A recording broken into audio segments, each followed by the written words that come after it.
Bueno, en primer lugar va a hablar el doctor Nacho Bernardino. Nacho es médico adjunto de la unidad de VIH del Servicio de Medicina Interna del Hospital Universitario La Paz. Y, bueno, Nacho tiene muchísima experiencia clínica, ha publicado muchísimos artículos en el campo del VIH, tanto en el ámbito del riesgo cardiovascular como tratamiento antirretroviral y comorbilidades, entre otros. Y él nos va a presentar su charla sobre estigma asociado al VIH. Él ha sido el principal impulsor en España de la encuesta para profesionales sanitarios sobre estigma asociado al VIH. Y muchas gracias por estar aquí, Nacho, cuando quieras.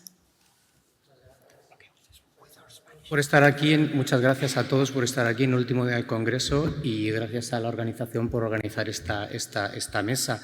Tengo la oportunidad de presentar con vosotros por primera vez los resultados de España de la encuesta en la que muchos de vosotros habéis participado sobre estigma en entornos sanitarios. Estos son mi conflicto de intereses. A modo de introducción, todos sabemos, y esto se ha repetido muchas veces, los objetivos de la OMS del 95 en 2025, que es el año que viene. Esto significaría que el objetivo es que el 86% de todas las personas que viven con VIH estén indetectables. Vemos ahí los datos en la región europea, de la región de la OMS son 83, 84, 93, lo que supone que un 65% de las personas que viven con VIH están suprimidas, y los datos en la Unión Europea o en la región económica europea, que son 91, 93, 92. Esto es un 77% de las personas que viven con VIH están suprimidas. O sea, son datos son buenos, pero estamos por debajo del target. Esta diapositiva ha salido varias veces, son los datos actualizados españoles. En España estamos bien, tenemos un 92,5% de personas que saben su situación de VIH, un 96,6% de estas personas que están en tratamiento antirretroviral y el 90,4% están indetectables. O sea, son números que son buenos, pero están un pelín aún por debajo del target.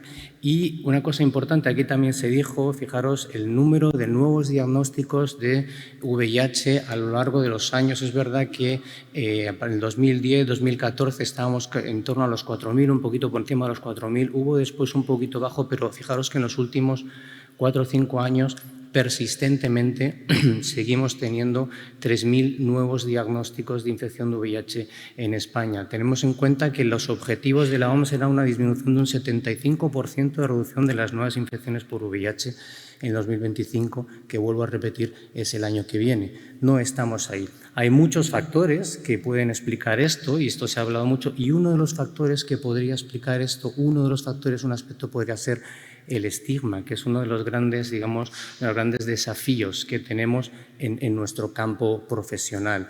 Y esto el ECDC ya hizo una encuesta con el EATG en la comunidad sobre estigma, sobre distintas, cómo vivían el estigma, distintas experiencias con el estigma, y había una pregunta en las experiencias que tenían la persona en la comunidad sobre el estigma en entornos sanitarios. Y fijaros cómo el 56% decían que estaban preocupados por ser o haber sido tratados de forma diferente por personal sanitario, un 56%.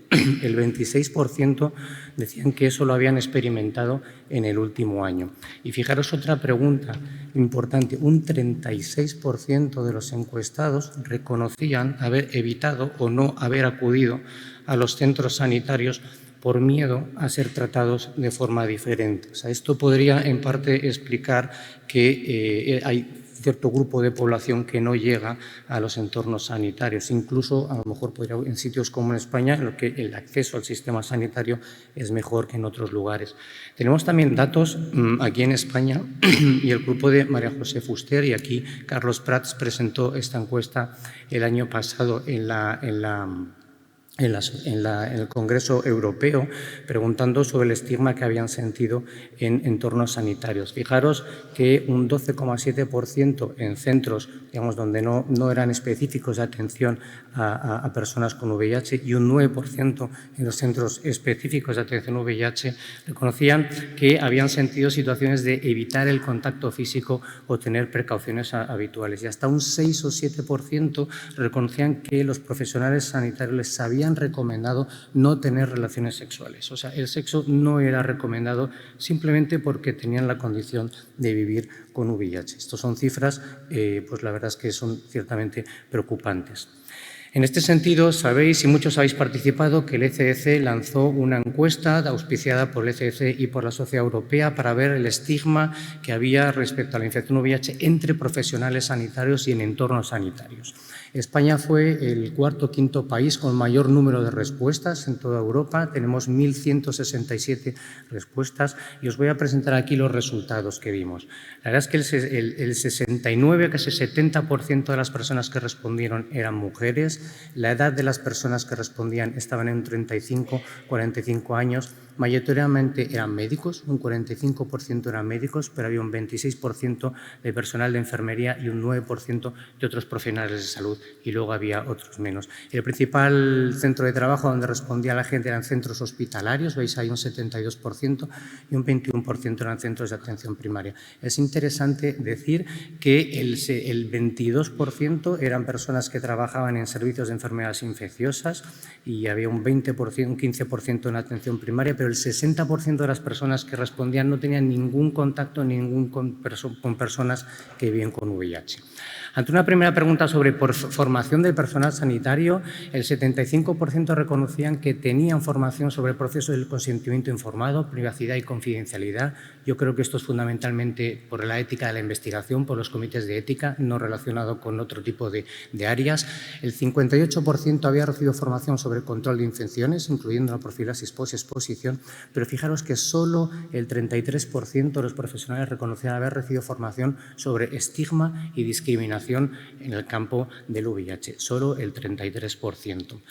Esta diapositiva es muy importante porque queríamos explorar el conocimiento sobre el VIH en tres áreas muy importantes que son indetectable igual a intransmisible, la PrEP y la posexposición. Y se le preguntaba a los profesionales si estaban de acuerdo o en desacuerdo con las siguientes afirmaciones. Las personas que viven con VIH, que están en tratamiento, tienen carga viral indetectable, no transmiten el virus sexualmente, es indetectable e intransmisible. Si tomar un tratamiento corto después de una posible exposición al VIH impide que el virus instale en el cuerpo, la profilaxis posexposición. Y si alguien que no tiene infección VIH puede tomar medicamentos antirretrovirales para evitar contraer el virus, es la profilaxis preexposición. Pues fijaros cómo hay un 22% de los profesionales sanitarios que está totalmente en desacuerdo con la afirmación de indetectable igual a intransmisible, hay un 28% que está en desacuerdo con la profilaxis post-exposición y un 37% que está en desacuerdo con la posibilidad de la PrEP. Un 22% de profesionales sanitarios no saben que indetectable es igual a intransmisible.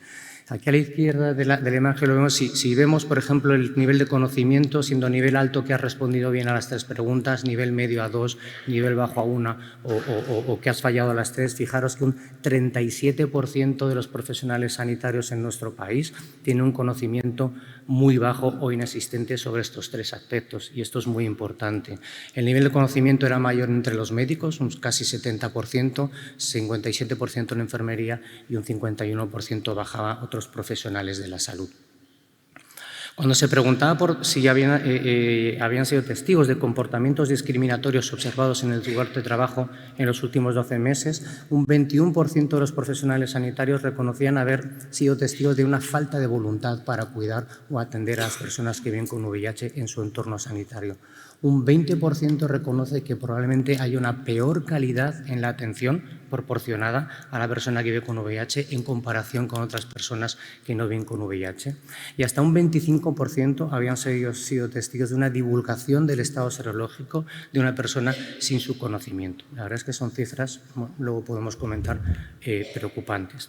Cuando se preguntaba por medidas de precaución injustificadas, cuando se provee un servicio de salud a una persona con VIH, hay un 2% que reconocía decían que habían visto evitar el contacto físico. Hasta un 14% de los encuestados utilizaban doble guante para atender a personas con VIH. Un 35% utilizaba guantes durante todo el tiempo de la consulta para atender personas con VIH y un 13% tenían medidas de control de infecciones no aplicadas a otros pacientes o medidas extraordinarias como uso de geles o lavado de manos frecuentes, etcétera.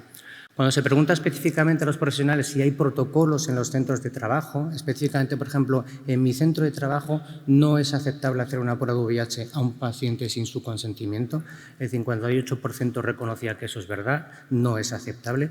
Pero hay un 22% que decían que no, en su centro es aceptable hacer una prueba de VIH sin su consentimiento.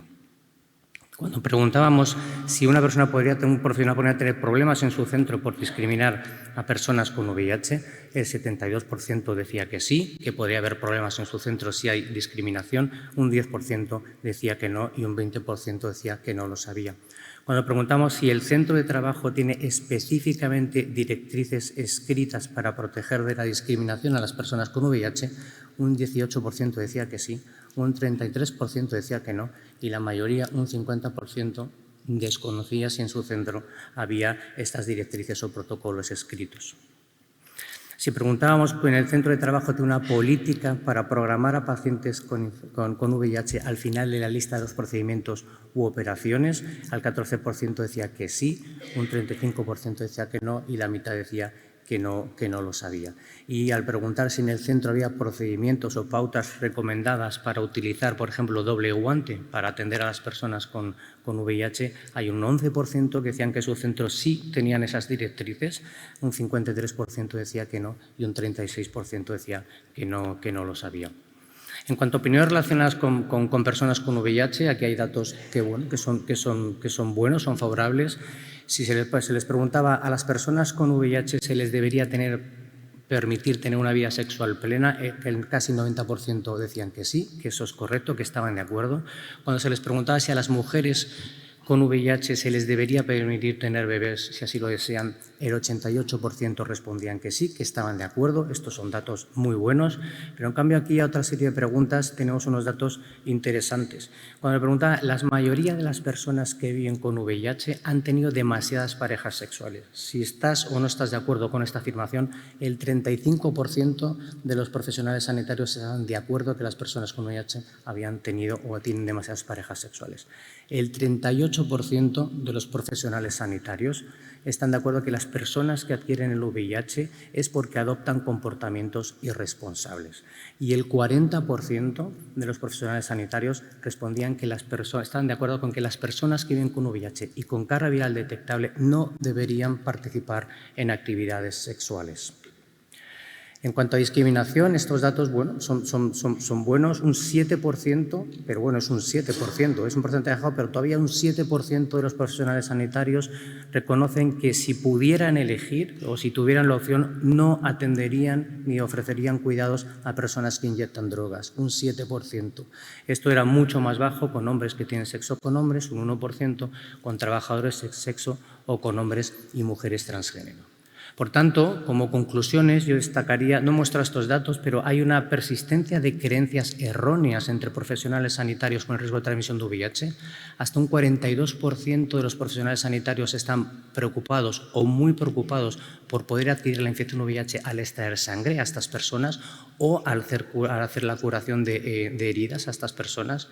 En muchos sitios se hacen medidas de protección injustificadas, como usos de guantes dobles o medidas de control extraordinarias que no se hacen en otros lugares. Esto subraya la presencia de prácticas discriminatorias y basadas en desconocimiento. En cuanto a actitudes discriminatorias, es verdad que los niveles de rechazo a poblaciones vulnerables y poblaciones clave en España son bajas con respecto a lo que podemos ver después, pero un 7% de los encuestados, si pudiera, no atendería, por ejemplo, a personas que inyectan drogas, y esto probablemente es por una errónea percepción del riesgo y falta de formación. Esto que me parece muy interesante esta conclusión, y yo creo que se debería actuar en este sentido y habrá que plantearse, solo el 33% de los encuestados reconocía haber ofrecido formación específica sobre estigma relacionado con el VIH y un 50% desconoce si en el centro de trabajo tienen directrices o una política escrita en cuanto a evitar la discriminación de personas con VIH. Y estas lagunas formativas y estructurales claramente es una barrera significativa para poder reducir el estigma en los entornos sanitarios. Y por último, existe aún un conocimiento incompleto sobre el VIH, aunque la mayoría de las personas encuestadas sí conocían el indetectable igual a intransmisible, pero fijaros que casi un 30% de los profesionales sanitarios no es que lo conozcan, es que no están de acuerdo con esta afirmación, que es diferente. O sea, no están de acuerdo con que indetectable es igual a intransmisible y hay un desconocimiento claro sobre la posibilidad de la PrEP. Y esto claramente puede impactar en la atención que tienen estos profesionales sanitarios sobre las personas con VIH. Y quería finalizar agradeciendo fundamentalmente a Ana Méndez López, que fue la persona que fue la que más trabajó, la que lideró este proyecto, a Timur Nori del ECC y a Esteban Martínez del EACS, a todas las personas del Steering Committee, a todos los que han respondido a la encuesta, a todos los que muchos estáis aquí y nos habéis ayudado a diseminar la encuesta para que la gente en vuestro entorno la responda, y especialmente a Daniela Rojas Castro, que es la consultora que está trabajando estos datos para el Ministerio de Sanidad y para España. Muchísimas gracias.